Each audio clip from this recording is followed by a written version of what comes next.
Hi, everyone, and welcome to another episode of The Signal, where we uncover and unpack incredible strategies for selling to government agencies. So, I want to start off with a story of one of the people that I've worked with recently, and they had the incredible insight to think of specific contract information. If they knew specific contract details for the agencies that they worked with, then they knew exactly when to reach out, what to say, and how to get their business in kind of preempt that rigid RFP process. So naturally, I aligned with them because their ethos is exactly mine. For the last 20 years, managing over 80 go-to-market teams in across a wide variety of industries, I found that the right buyer in the right situation at the right time is the absolute best way to approach your go-to-market strategy and improve your chances of converting cold leads to opportunities and opportunities to wins.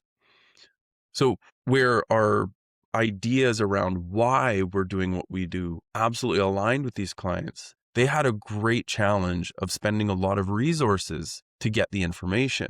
Now, with my background and my experience, I know of all the things you don't do to accomplish this.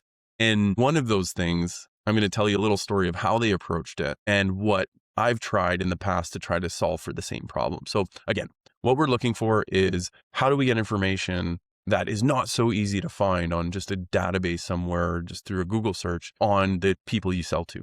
So what they did was they took 2 senior sales reps, 2 executives, and a RevOps professional to sit down for 2 weeks and figure out exactly all of this information about the accounts. And they did a fantastic job building a list of over 250 accounts with almost all of the contract details that they were hoping for. And they did this just through grit, rolled up their sleeves, got together in a room, figured it out.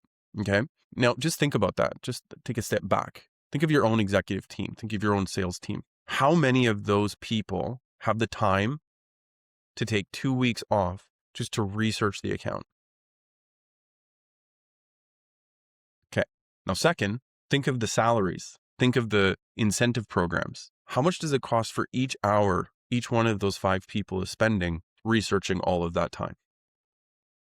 Okay. Now, add to that the subscriptions, so the really expensive software that they've purchased in the past to try to solve for this that always seems to come short. Okay. Now that we've set the stage, how do we solve for this? So, I'm going to walk you through a handful of things that I've done personally and my clients have done to solve for this exact problem. And it all depends on account research. Number one, you can buy a software. I've tried everything from ZoomInfo to Apollo to certain types of account-based in detail or insights, information, vendors that may or may not even be around anymore. I've subscribed to GovSpend, Construct Connect. There are so many different platforms out there that can get you information on RFPs. The challenge, and again, I'll take it back to what this company was doing.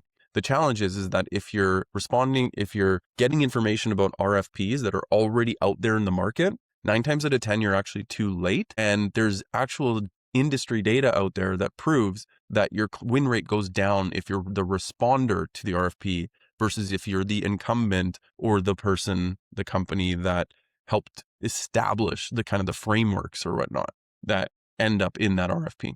So those tools weren't working for them. The second thing you can do, okay, you can get outsourced researchers. So you can outsource a team to, and I've tried all of these, by the way.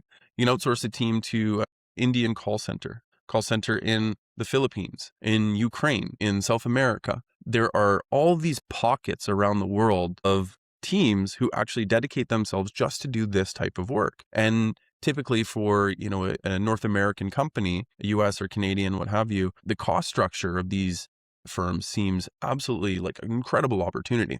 The challenge is that every time I've ever done that, I found that the time for just communications, time zones, management, cultural differences, just misunderstandings about the scope or what you're actually looking for. What happens is you either spend a ton of time actually managing those people. And remember the math that I mentioned earlier about the senior reps and the execs.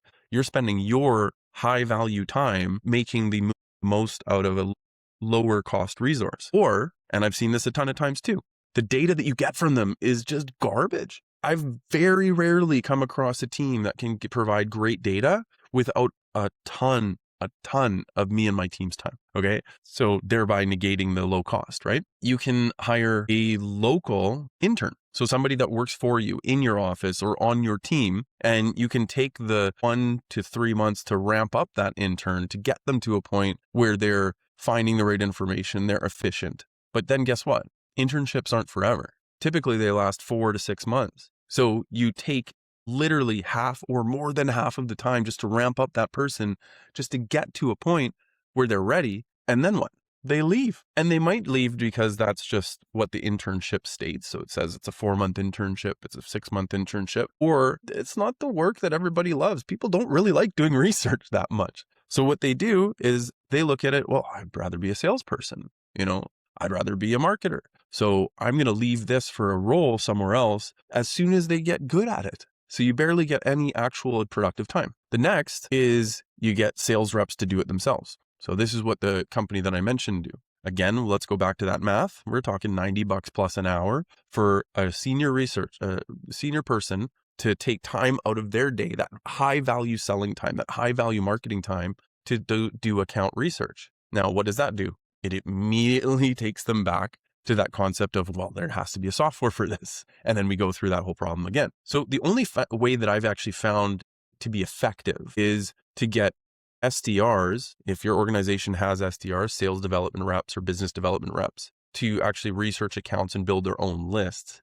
And I've even created this coaching program a few years back to teach them exactly how to do that effectively. So these cool strategies for being more efficient and more effective at finding this information fast so that they can actually spend more time selling. Having a dedicated team in-house doing this on a day-to-day basis where it's directly connected to booking meetings, I found it to be the most effective way to put those together and to kind of mix the lower cost. So not the $90 an hour, maybe the $40 an hour employee doing the research. That's one thing where your costs are reduced. Then the increase of the value. So a team that knows you, knows what you're looking for, works regularly with their account executives to understand exactly what they're looking for. So they learn over time. But again, you run into that attrition. A sales development rep or a business development rep, they're typically known in the sales industry as one of the highest turnover, typically over 50 to 100% per year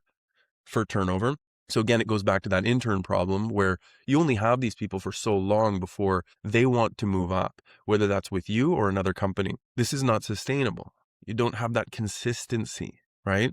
So with all of the things that you try just to get this incredible resource and this information that is so vital to that timing, to timing the market right so that you can be the one who sets the specs, who sets the criteria in those amazingly fruitful RFPs, there's so much there that's missing. So what do you do? What is actually the solution? Well, I'm going to walk you through that solution next week, in the next episode of The Signal. I'm going to put some resources on the screen so that you can actually follow through and have a real true 3 to 5 step plan that you can follow in order to solve for that incredibly annoying challenge of finding out when that right time and right situation is for you to reach out to your best clients. So I welcome you to tune in next time. That's coming up real soon, so don't worry. But I hope you enjoyed this one and let me know what you think. Thanks. Bye-bye.